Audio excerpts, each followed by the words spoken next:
Y'all. So I got a question earlier about how is it that the tiger, in Chinese we use the tiger, that the tiger and the rabbit are partners, like they share their qi. They're both metal energy. The lion is the yang qi and the rabbit is the yin qi, yang metal and yin metal. And they don't necessarily appear to be very similar.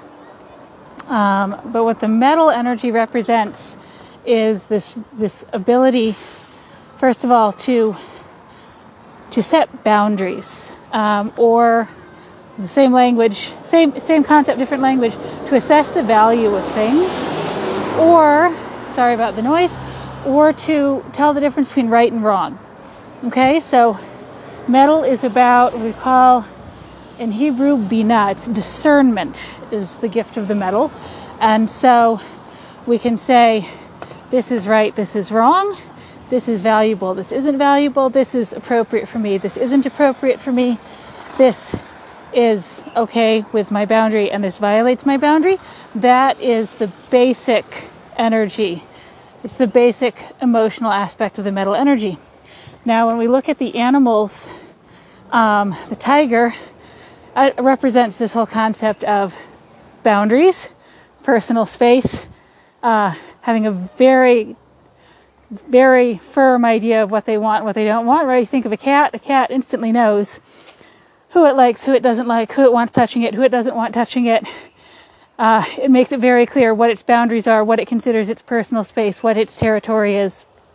And so the tiger, the cat, represents the outgoing aspect of the metal energy, whereas the rabbit, it's coming at the same thing from a different perspective. The rabbit represents an intense awareness of our vulnerabilities, or maybe more accurately, of our strengths, but our strength in comparison to the whole world around us and what we have to face up to. And so the rabbit has lightning fast intuition of what feels safe, what makes it feel unsafe, of when its boundaries are violated, because it needs to be able to run at the first sign of trouble. So, an understanding of what's worth fighting for and what isn't, what's worth standing your ground for, and when you need to run away. And so the rabbit represents that same energy, that same discernment, but inwardly focused, always scanning to see what's coming in towards me that I might need to get away from, as opposed to the tiger, which is always scanning to see what's worth exploring and what new places do I want to go to. So that is how we can have the same energy, but with a different focus, get very different results. Okay, and since I promised earlier to give a tip to help communication, and haven't followed through yet, watch out for your tiger and rabbit friends at this time of year. I say, speaking as a tiger, spring makes them bitchier. As in, spring, the flowering of spring, the beautiful open energy that draws us out and wants us to shed our boundaries and open ourselves up, can bring this reaction of, no, I like my boundaries, I'm going to hang on to my boundaries, I want to keep my boundaries, like I'm all about getting out in the fresh air, but that does not mean that I'm going to drop my guard.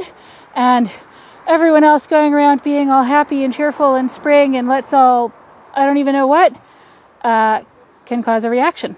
So, if you are a tiger or a rabbit, don't rip people's throats out just because they are giving in to the ecstasies of spring.